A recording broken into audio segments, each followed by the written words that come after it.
Welcome, and thanks again for joining us for another episode of Scholarship to Practice. My name is Bridget Burns. I'm the Executive Director of the University Innovation Alliance. And I'm Derrick Tillman-Kelly, Director of the UI Fellows Program and Network Engagement.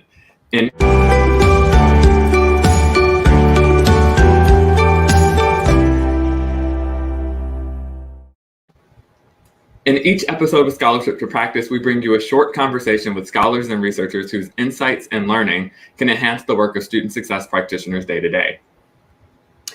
Our goal is to unpack practical insights, best practices. Essentially, we know that there are too many questions that are being asked by administrators that there is actual scholarship to answer, and we want to elevate the voices of those who we think are leading in the field. So that's what we're about. And so today we're joined by Dr. TJ Stewart of Iowa State University. Dr. Stewart's research interests include college students with stigmatized identities, anti-Black racism in non-Black communities of color, identity-based student activism, creative and critical qualitative methodologies, and so much more. Dr. Stewart, welcome to Scholarship to Practice. Thank you so much for the invitation. I'm glad to be here and to have an opportunity to chat with y'all. We're excited too. And so we might as well jump right in, right? So thinking about who you are and the work that you do, it's clear that you intentionally focus on centering students at the margins of the margins. But what exactly does that mean? And can you share an example with the folks watching? Yeah, so thank you for that question. I define my work in that way because my offering to practitioners, scholars, specifically those that are interested in equity and justice and sort of claim that value, is that once we think we've got our arms sort of around all of the major issues, right? And not that we're great at all of them, but issues around race, around gender, around class. My work is sort of asking the question, who is still missing and why? Why are they missing, right? And so the answer to that question or those questions has sort of led me to some interesting places. And so an example would be one of my areas of interest are looking at fatphobia and sizeism in higher education. And so how are fat students on campus experiencing fatphobia and sizeism in the classroom, in social life, et cetera. I also do work around college students engaged in various forms of sex work as their labor choice. And so as you can see, these are topics where we know these students exist, but are not necessarily kind of centered in our everyday equity and justice conversations or work. So for folks who are trying to make sure that they are really thinking about, you know, who are the students at the margins for their student at their community, how can they actually identify? You know, you mentioned a couple different groups that definitely are marginalized, I think generally, but how do I, if I'm just at any institution, how do I know like actually who the students at my margins are? Yeah. So that's a really great question also. And I think sort of, I don't have the clearest answer, but I do have an answer. But before that, I want to offer a brief caveat. I think it's important to remember that these students, like the ones that I've mentioned, but others, because there are many, are sometimes not visible because they choose not to be. Some would like to be visible, but are not sure that they can trust their institution or institutional leaders in their right to be wary, right? Because trust is earned. We have to show that we don't mean them harm and that we want to support them. And so in some ways, sort of being in the margins operates as a protective feature. And so I always caution folks that we don't want to sort of recklessly pull folks in unwillingly, but I do think it's important to focus on that question on who, in terms of who's missing. Now, in terms of how do you do it on your respective campus, I think about my sort of practitioner life, and I was having conversations with students as a practitioner where some of them were revealing to me that they were engaged in, for example, sex work. And so I was just, a program assistant, or up until the time I finished my practitioner work as an assistant director, but I was not someone who was in a high place or space, maybe to make broad sweeping policy decisions, or to be able to sort of affect systems and structures that would sort of find ways that they could be sort of supportive. And so I think first, the people that can do that should be having conversations with the practitioners that are on the ground and dealing with these students every day, who may know of these stories and know of these students, but that may not necessarily know a way through the systemic and structural challenges, because then it allows us to start brainstorming without those students revealing to us right away who they are, because they've revealed themselves to the folks that they trust. And that's important. And I think we need to hold on to that, but then sort of being able to move that to the next step. But I think there are two questions Bridget, that I think we can think about that helps us get closer to that answer. What are experiences that students could be having that might be pathologized, or that there may be some sort of corresponding stigma? Because that is what I found has been a connective feature, is part of the reason why they either choose to be hidden or because they've been invisibilized, is because there's some form of stigma or pathology associated with their experience, and so it's not necessarily rendered as a justice issue. A real brief example: fat students, right? In society specifically, but we know also on campus, the prevalent thought frame might be, well, that's something you can and probably should change. So why should I sort of think about that as a justice issue? That's the absolutely wrong thought to have.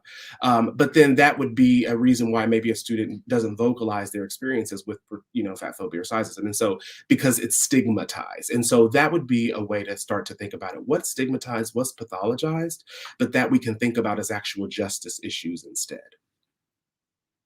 That's super helpful. Yeah, that's great. And hearing you talk, it's clear that your scholarship and approach seems to be decidedly justice focused. So who would you say is missing in justice work in higher ed?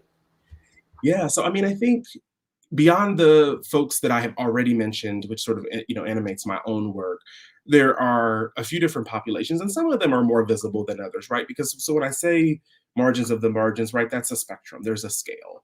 In the last several years, we've seen a lot of work around unhoused students, homeless students, students who are food insecure. Always students we want to be thinking about. Students transitioning from foster care and the processes and barriers that they may face in trying to matriculate through our institutions. I think about work of Dr. Adrian Huerta, one of my good colleagues and friends who does work with gang-affiliated youth or formerly gang-affiliated youth coming to higher education. Students who have criminal records or have been criminalized and their experiences with barriers on campus.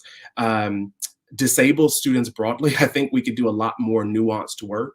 And I use disabled students intentionally because I ascribe to the social model of disability, which sort of believes that people are more disabled by society and structures than they are by their bodies and diagnoses. And so therefore they're actively being disabled. And so I think we could do work with all of these groups and others, right? Who knows, right? That's the sort of the point of my work, is who is still missing and why, and what are the ways that we can start to think about who's not present, to figure out how we can bring them center if and how it makes sense to do so.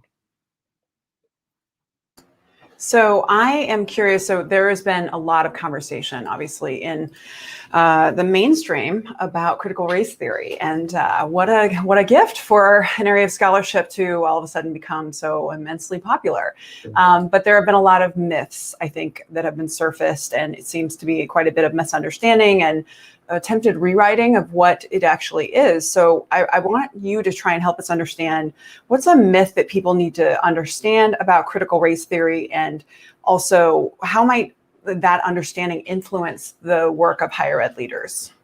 Yeah, that's a good question, and I think, and I'm so glad you asked it as someone who is obviously interested and uses that theory and that work in my own research. I mean, I think to your point, it's important to know, like, CRT was created approximately like 40 years ago or something like that, right? So by legal scholars, and it's sort of a framework that allowed us to initially think about inequities that exist in law and legal structures, right?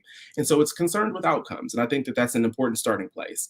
And so many of those ideas, however, are rooted in things that philosophers and thinkers of people that have been sort of around for over 100 years or more, right? So one, it's not new, and it's also not uniquely or suddenly a threat. There are two sort of questions that I think in sort of this short conversation that I think animate the theory, and that they are sort of why does racial inequality persist? And initially that question was, again, in laws and legal structures, but we know it extends now to social and political life, education, right, for our context. And how do we create racial equity, right?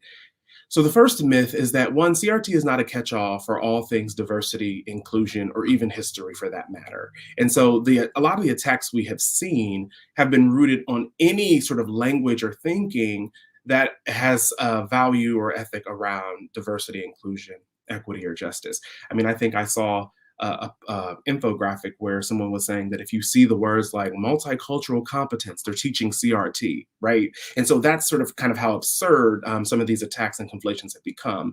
But that should be alarming to all of us, because it's really sort of underscores this trend of trying to sort of peel back what little progress we've made, particularly around racial justice, but diversity broadly.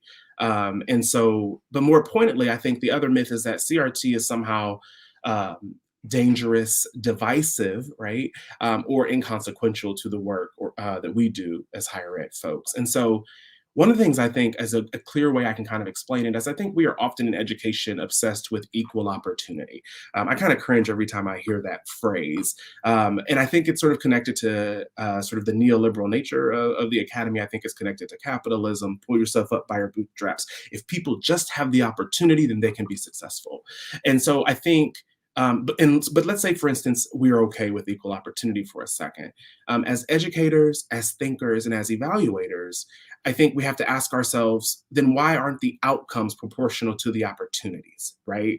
So even if we had equal opportunity, we still don't have equal outcomes. And so what CRT does is it allows us to have sort of a language and a framework to understand why is it that these outcomes are not equal, particularly around race. And so that there are systemic and structural things in place that limit some students based on who they are and sort of their racial experience. And so I think because a lot of our sort of policies and our governance is informed by laws, right? And remember, CRT was a legal framework. It would be absurd for us not to believe that the inequities that legal scholars have pointed out in that system do not trickle into our systems, because that is how we organize ourselves, right? And so I think if we take a moment to take a step back and say, what would it mean if we all agreed that racism was normal? Right? That's a tenet of CRT, that it's not exceptional, that it's just sort of a normal part of everyday society. And then sort of working through sort of the different thoughts that sort of animate our work, I think it would lead us to some interesting places, because it is critical in nature, and critical theory is concerned with systems and structures and trying to transform them. And so if we are on board with trying to do that, it actually is a tool that would be incredibly useful for us. Just a quick follow-up. When we had a background conversation, you shared an example around bootstrapping that I thought was really interesting. Can you share where that came from? Bootstrapping. I'm trying to think. Can you jog my memory briefly? So I thought that you shared that it was that the idea of pull yourself up by your bootstraps was based on the phrase came because it was impossible, that it was actually not possible for people to pull themselves up by their bootstraps. And that was actually like a farcical statement, but we use it now as like common phrase, but it actually means the opposite, which is it's actually not possible. Correct, right. And so it just sort of underscores sort of how language has changed, right, throughout history and across time. But I think it goes back to that piece about, again, bootstraps, the American dream. And it really becomes then a misnomer, because what it does is that it allows us to then blame people for the success that they don't have in education or otherwise. And so this idea that, that the system or the fight is fixed, right, or the fight is rigged, is really just allowing us. And I think about Bell Hooks' work. I love Bell Hooks. Bell Hooks said that she went to theory broadly because she was hurting. And theory gave her a language to understand what was happening to her, because we would have to believe that when we experience violence, when we experience subjugation, when our students experience this, it's not because they deserve it.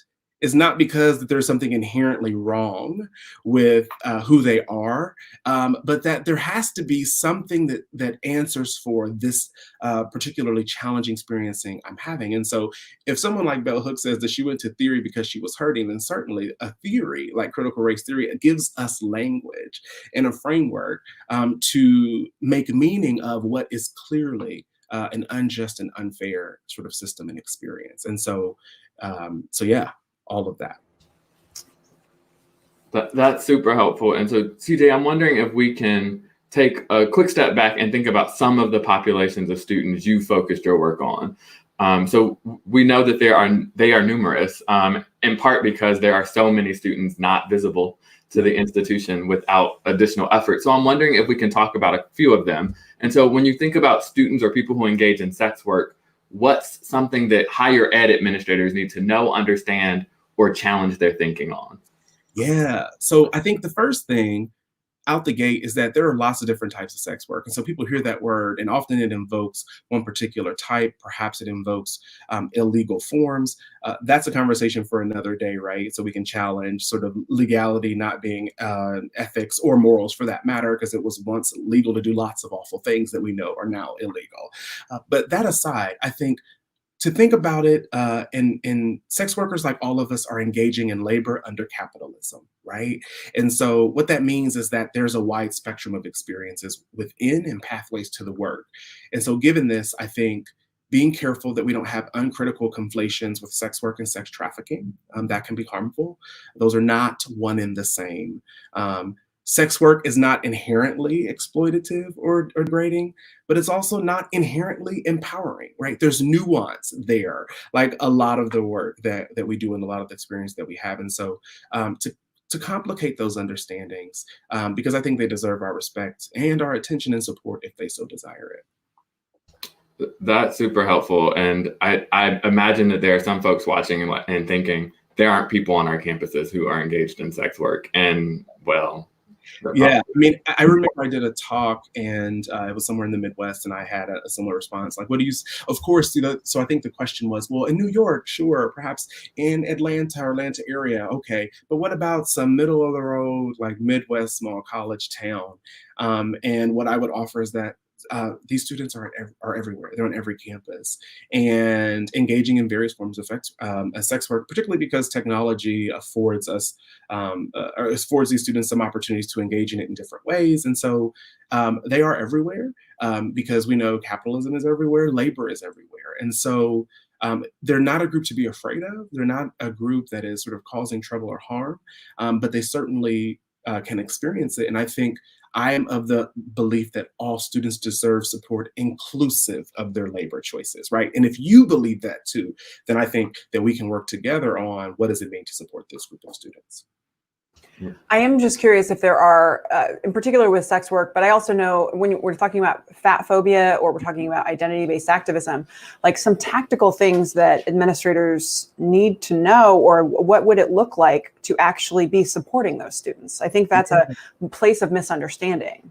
Yeah, I appreciate that. So I think for fat students on campus, there's two ways to think about sort of how fat phobia and sizeism actually materialize, because then that'll help us determine what does it mean to have some approaches to supporting.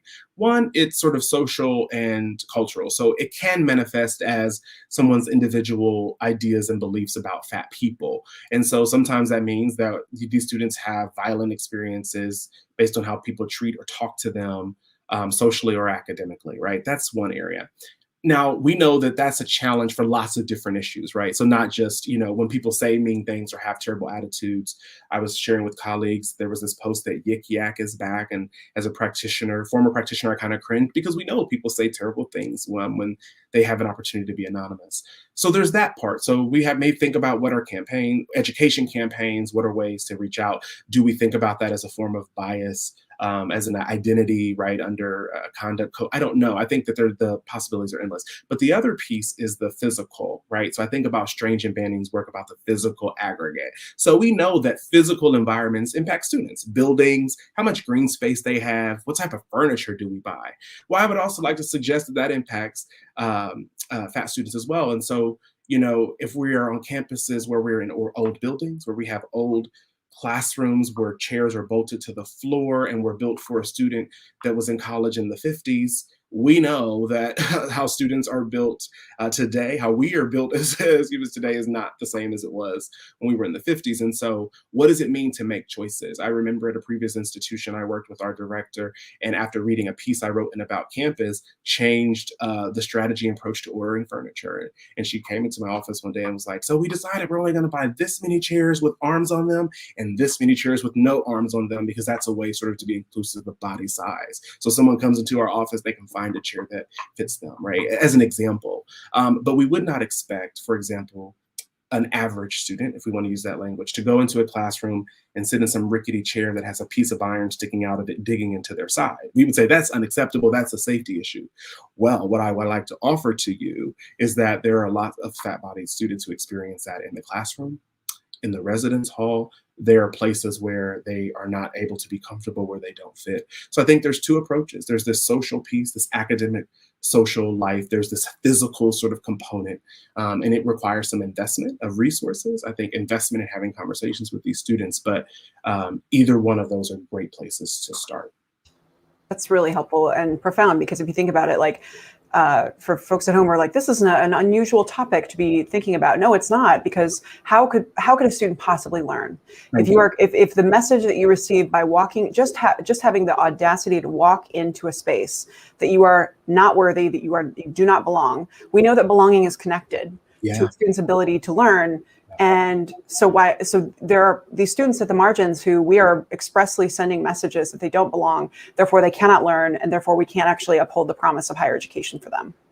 Absolutely. And it makes me think too, and so for example, we can use airlines as an example. Now, these policies are holistically sort of imperfect, but what they have, these sort of passenger of size policies, because what it shows is there's a recognition that not everybody fits in our airplane seats the same, right? And so what would it mean for us to have student of size policies or practices that allows us, when we're assigning, whether it be residence hall spaces, we know campuses, some have newer buildings than others. We know sometimes students, let's say athletes, for example, because of their training schedule, might get preference in certain buildings or spaces to be assigned. How radical would it be if we thought about that for these students? So if we know we're not going to tear down all of our halls and classrooms and build new ones that are more recent and up to code, what can we do with the resources that we do have for students who might require them? And so I don't know, I'm excited at imagining those types of possibilities, but we have to first recognize that it's an issue. So I appreciate that point you made, Bridget. That's super helpful, and it inspires all types of questions. But one that it also inspires is sometimes I think we find that as staff supporting students, faculty members supporting students, that we recognize that the institutional process or policy at hand is the problem. So can you talk to us about what it looks like when institutional processes require staff to, say, use subversion as a means to support students? Yeah. So I think, there's this quote that comes to mind, and I don't know who said it, but I remember it clearly. It's like seared in my brain, is that if injustice is the issue, then agitation is what's required. And I would, add that to say, then subversion is what's required, then undermining is what's required. And that was my personal ethic as a practitioner. And I know that that can be a scary space for us, right? Because we need our jobs. And in many cases, maybe we really like or love our jobs, but I just could not bear to see students hurt or harmed with no formal redress, reprieve, or recognition of that problem.